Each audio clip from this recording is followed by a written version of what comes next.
Diaperas atau ruam popok. Assalamualaikum warahmatullahi wabarakatuh.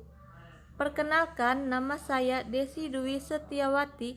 Saya mahasiswi jurusan Kebidanan Prodi D3 Kebidanan Poltekkes Kemenkes Kendari.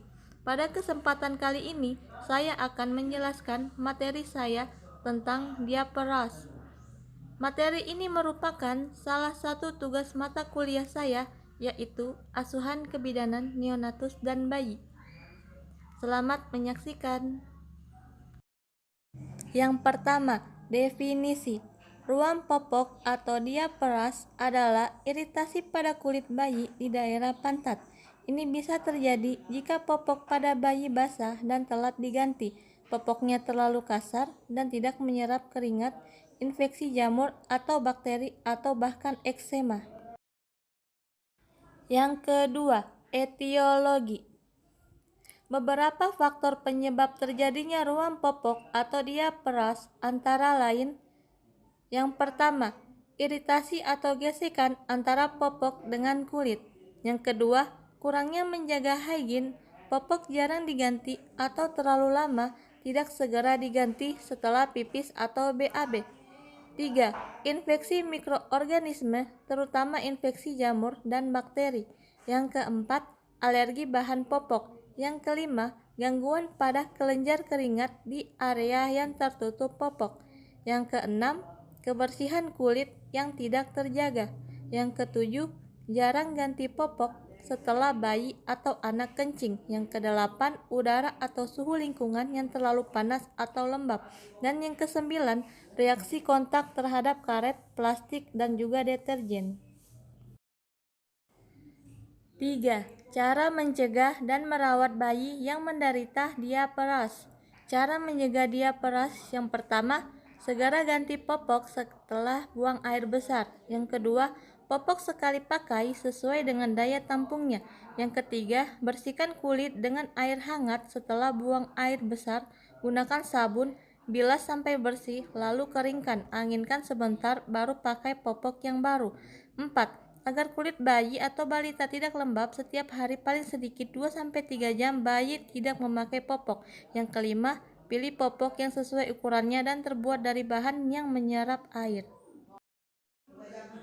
Cara merawat bayi yang menderita diaperas. Yang pertama, ganti popok lebih sering dari biasanya. Yang kedua, cuci bersih kulit bayi dengan sabun yang lembut, lalu keringkan. Yang ketiga, setelah dibersihkan, biarkan kulit terbuka terhadap udara tanpa popok beberapa saat. Yang keempat, makanan tertentu mungkin dapat memperburuk ruam. Jangan memberikan makanan tersebut pada bayi sampai ruam hilang. Yang kelima, jika ruam disebabkan oleh dermatitis alergi, hentikan penggunaan sabun atau deterjen baru yang dapat menyebabkan ruam. Dan yang keenam, jika ruam ternyata disebabkan oleh infeksi kandida, gunakan krim obat luar anti jamur.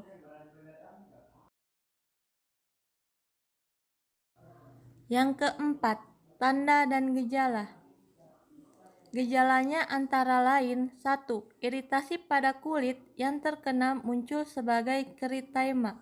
Yang kedua, kerapsi pada daerah kontak yang menonjol seperti pantat, alat kemaluan, perut bawah paha atas. Yang ketiga, keadaan lebih parah, terdapat kerihematosa. Yang keempat, kulit kemerahan dan lecet, kulit pada lipatan kaki lecet dan berbau tajam. Yang kelima, awal ruam biasanya timbul di daerah kelamin, bukan di dubur. Yang keenam, beruntutan di daerah kelamin, pantat, dan pangkal paha. Yang ketujuh, timbul lepuh-lepuh di seluruh daerah popok. Yang kedelapan, bila penyakit telah berlangsung lebih dari 3 hari, daerah tersebut sering terkolonisasi atau ditumbuhi oleh jamur, terutama jenis Candida albicans, sehingga kelainan kulit bertambah merah dan basah. Yang kesembilan, mudah terjadinya infeksi kuman, biasanya Staphylococcus aureus atau Streptococcus beta hemochromatosus, sehingga kulit menjadi lebih bengkak serta didapatkan nanah dan keropeng. Dan yang ke-10, bayi menjadi rewel karena rasa nyeri. Yang kelima, patofisiologi. Hampir semua bayi pernah mengalami ruam atau lecet karena pemakaian popok. Lokasi yang sering terkena adalah bagian pantat, sekitar kemaluan, maupun paha. Bahkan, jika bakteri yang terdapat dalam urin bayi Anda terurai menjadi amonia, ruam ini bisa bertambah parah. Tentu saja, keadaan ini sangat tidak menyenangkan buat si kecil. Yang keenam, manifestasi klinis. Umumnya terjadi pada minggu ketiga hingga minggu ke-12, namun dapat pula dialami oleh anak yang lebih tua dan orang dewasa yang mengalami inkontinensia urin. Gambaran yang paling sering dijumpai pada diaperas ini berupa eritema yang meluas pada permukaan kulit yang bersentuhan dengan popok atau diaper, yakni bokong, genital, perut bawah, dan area pubis serta paha bagian atas.